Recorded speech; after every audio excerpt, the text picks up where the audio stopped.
கர்த்தருடைய பரிசுத்த நாமம் மகிமைப்படுவதாக. இயேசு கிறிஸ்துவின் சிலுவை பாடுகளை பற்றின ஒரு சிறு தியானம் உங்களுக்கு முன்னாடி வைக்க விரும்புகிறேன். அதற்கு ஆரம்பமாக 22ஆம் சங்கீதத்திலிருந்தும் 2 வசனங்கள் வாசிக்கிறேன். அந்த 30-31 வசனங்கள். ஒரு சந்ததி அவரை சேவிக்கும், தலைமுறையாக அது ஆண்டவருடைய சந்ததி எண்ணப்படும். அவர்கள் வந்து அவரே இவர்களை செய்தார் என்று பிறக்க போகிற ஜனங்களுக்கு அவருடைய நீதியை அறிவிப்பார்கள். 22ஆம் சங்கீதம் ஆண்டவராய் இயேசு கிறிஸ்துவின் சிலுவை பாடுகளை எடுத்துக்காட்டுகிற ஒரு தீர்க்க தரிசன சங்கீதமாக இது காணப்படுகிறது. தாவீது ராஜா எழுதின சங்கீதம் தானே. ஆனால் இதில் எழுதியிருக்கிறதான கருத்துக்கள் எல்லாம் இயேசு கிறிஸ்துவை பற்றிதான கருத்துக்கள் தானே. முன்னமே தீர்க்க தரிசனமாக அவர் இந்த பாடலை பாடியிருக்கிறார்.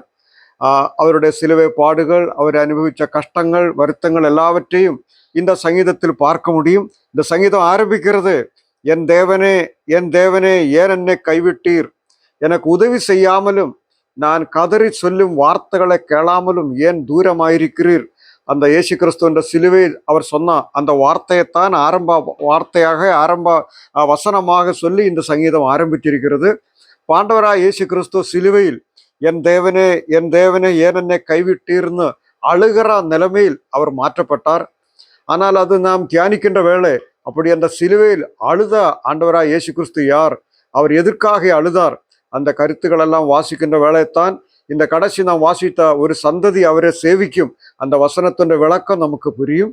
ஆண்டவராய் இயேசு கிறிஸ்து பிதாவோடு கூட இருந்த சர்வ வல்லமையுள்ள தேவன், பிதாவுக்கு ஒப்பானவர். வேதாகமத்தில் வாசிக்கிறோம், அவர் எல்லாவற்றையும் படைத்தவர். எபிரேய நிருபத்திலெல்லாம் அதை பற்றி நாம் வாசிக்கின்றோம். அவர் அதர்சனான தேவனுடைய தன்மையின் சொரூபம், அவருடைய மகிமையின் பிரகாசம், சர்வத்தையும் தம்முடைய வல்லமையுள்ள கரத்தால் தாங்குறவர், சர்வத்துக்கு சுதந்திரவாளி. இவரை கொண்டு உலகங்களை எல்லாம் உண்டாக்கினார். இப்படி வரிசையாக அவரை பற்றி தான் கருத்தில் வாசிக்கிறோம். இந்த உலகத்தை நாம் காண்கிற அனைத்து பொருட்களை உளவாக்கினவரும், எல்லாற்றுக்கும் ஆதி காரணரும், எல்லாருக்கும் உயிரை கொடுக்கிறவரும், எல்லாவற்றையும் ஆளுகை செய்கிற அவர் தானே. ஆனால் அப்படிப்பட்ட ஆண்டவராக இயேசு கிறிஸ்து ஒரு மனிதனாக பிறந்து சிலுவையில் பாடுபட்டார். அதனுடைய காரணம் என்னவென்றால், இந்த உலகத்தில் பிறந்த அனைத்து மனிதர்களும் பாவத்தில் விழுந்து கடவுளை விட்டு விலகி போயிருக்கிறாங்க. நாம் எபேசியர் நிருபத்தில் வாசிக்கின்றோம், எல்லாரும் அக்கிரமங்களிலும் பாவங்களிலும் மரித்து கிடக்கிறதாக. ஆனால் அப்படிப்பட்ட மனிதர்களை உயிர்ப்பிக்க வேண்டும், அவர்களுக்கு ஒரு மறு வாழ்க்கையை கொடுக்க வேண்டும். அது ஒரு மனிதனாலும் முடியாது என்று சங்கீதங்கள் எல்லாம் வாசிக்கின்றோம். சகோதரன் அழிவை காணாமல் அவர்களை மீட்கவோ, அந்த மீட்பின் கிரயத்தை செலுத்தவோ இன்னொரு மனிதனாலும் முடியாது. ஏன்னா எல்லாரும் பாவத்தில் பிறக்கிறார்கள், பாவத்தோடு வாழ்கிறார்கள். அதனால பாவம் இல்லாமல் உலகத்தில் வந்து மக்களை ரட்சிப்பதற்காக வந்தவர் ஆண்டவராக இயேசு கிறிஸ்து. அவர் 2000 வருஷங்களுக்கு முன்னமே ஒரு கன்னிகையில் பரிசுத்தமான நிலைமையில் உலகத்தில் பிறந்தார், உலகத்தில் வாழ்ந்த நாட்கள் அவரை பற்றி தானா நிறைய சாட்சியங்கள் வேதத்தில் வாசிக்கின்ற. அவர் பாவம் இல்லாமல் பிறந்தவர், பாவம் செய்யாதவர், அவர் பாவம் அறியாதவர். இப்படிப்பட்ட பரிசுத்தமான தேவன் அவர் சிலுவை தொங்கினார். காரணம், கடவுளை விட்டு விலகி போன மக்களை கடவுளோடு இணைக்கிறதுக்காக. அந்த சிலுவையில் அவர் பட்ட பாடுகள் தான் 22ஆம் சங்கீதத்தில் எழுதியிருக்கிறது. ஒவ்வொரு வசனங்களாக பார்த்தால் அந்த பாடுகளுடைய ஆழம் நமக்கு தெரியும். ஆனால் ஒரு சில வசனங்களை மட்டும் காட்ட விரும்புகிறேன். இங்கே நான் வாசிக்கிறோம், அதனுடைய 14ஆம் வசனத்தில், தண்ணீரை போல ஊற்றுண்டேன், என் எலும்புகள் கெட்டு விட்டது, என் இருதயம் மெழுகு போல் ஆகி என் குடல்களின் நடுவே உருகிற்று, என் பலன் ஓட்டை போல காய்ந்தது, என் நாவு மேல்வாயோடு ஒட்டி கொண்டது, என்னை மரணத்தூடிலே போடுகிறீர்னு எழுதியிருக்குது. மட்டும் என் கைகளையும் கால்களையும் உருவ குத்தினார்கள் போட்டிருக்குது. திரளான ஜனங்கள், இங்க நான் வாசிக்கிறோம், பாஷான் தேசத்தை எருத்துகளை போல, காளைகளை போல திரளான யூதர்கள், புறஜாதி நாய்களை போல புறஜாதிகள் ஒரு பெருங்கூட்டம், பீறி கர்ஜிக்கிற சுமுகத்தை போல சாத்தானுடைய ஒரு அந்த வல்லமை எல்லாம் ஒன்றாக இணைந்து இயேசு கிறிஸ்துக்கு விரோதமாக செயல்பட்டு அவரை சிலுவையில் அறைஞ்சதாக பார்க்க முடியும். ஆனால் அவர் அந்த சிலுவையில் அப்படி பாடுபட்டார், ரத்தமெல்லாம் ஊற்றி கொடுத்தார். அவர் உரைத்த சப்தம் அழுக வேண்டிய நிலைமை வந்து விட்டது. ஆனால் அவர் மரித்து அடக்கம் பண்ணப்பட்டு 3ஆம் நாள் அவர் சொன்ன வார்த்தையும்படி உயர்த்தெழுந்தார், வல்லமையோடு திரும்பி வந்தார். அவர் சிந்தின அந்த இரத்தத்தினால பாவ மன்னிப்பை ஏற்படுத்தினார். திரளான மக்கள் அந்த உண்மையை நம்பி அவர் மூலமாக இன்றைக்கு ரட்சிப்பு அடைந்து வருகிறார்கள். அப்படி ஒரு கூட்ட மக்களை ஆயத்தப்படுத்துவதற்காகத்தான் ஆண்டவராய் இயேசு கிறிஸ்து சிலுவையில் பாடுபட்டு மரித்து அடக்கம் பண்ணப்பட்டு உயர்த்தெழுந்திருக்கிறார். இன்றைக்கு அந்த உண்மையை நம்பி வருகிற அத்தனை பேருடையும் பாவங்கள் அவர் மன்னிக்கிறார். அவர்கள் ஒரு தனி கூட்டமாக மாறி அவர்களை ஆராதிக்கிறாங்க. அதுதான் நாம் வாசித்தான வேத பகுதி. ஒரு சந்ததி அவரை சேவிக்கும். தலைமுறையாக அது ஆண்டவருடைய சந்ததி எண்ணப்படும். அந்த நிலைமையில் இயேசு கிறிஸ்துவின் இரத்தத்தினால் மீட்கப்பட்டவர்களாக, பாவங்கள் கழுகப்பட்டவர்களாக திரளான மக்கள் இன்றைக்கு மனம் திரும்பி வருகிறார்கள். அவங்க ஆண்டவராய் இயேசு கிறிஸ்துவின் பிள்ளைகளாக அவரை ஆராதிக்கிறார்.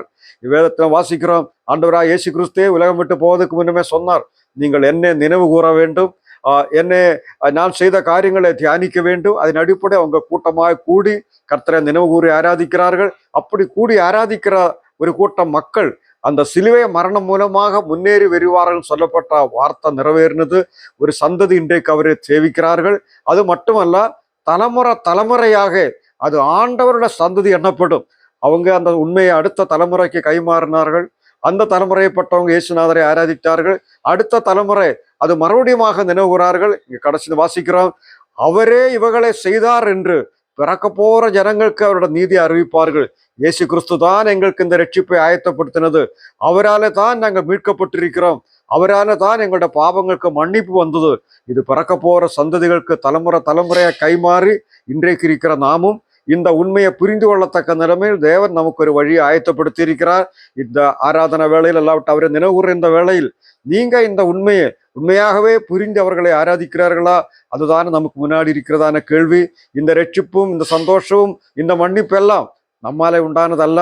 ஒரு பெரிய கிரயம் இதுக்கு முன்னாடி செலுத்தப்பட்டது. இயேசு கிறிஸ்து சிலுவையில் ரத்தம் சிந்தி மனிதனாக வந்து பாடுபட்டு உயிரை கொடுத்து அந்த சிலுவையில் உரத்த சத்தத்தில் அழுது காயப்பட்டு எல்லா கிரயத்தை அவர் செலுத்தி இதை ஆயத்தப்படுத்தி இலவசமாக தந்திருக்கிறார். நம்பி பெற்றுக்கொள்ளுங்கள்.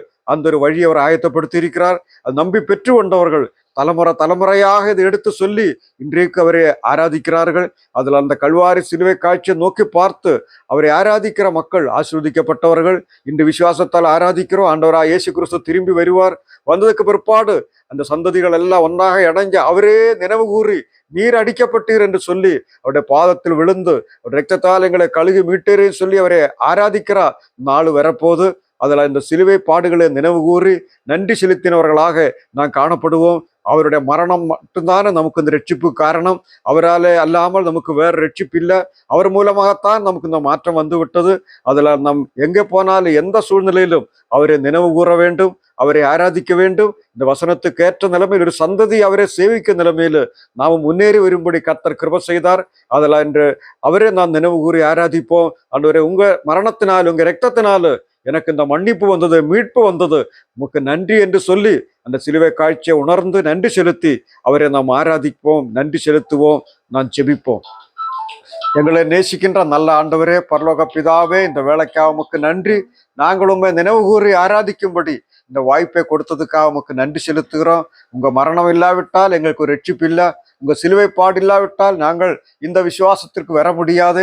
ஆண்டவராய் இயேசு கிறிஸ்து சிலுவை ரத்தம் சிந்தி காயப்பட்டு ரத்தமெல்லாம் ஊற்றி கொடுத்து பாடுபட்டு எங்களுக்கு இந்த உன்னதமான ரட்சிப்பை ஆயத்தப்படுத்துறதுக்காக ஸ்தோத்திரம்.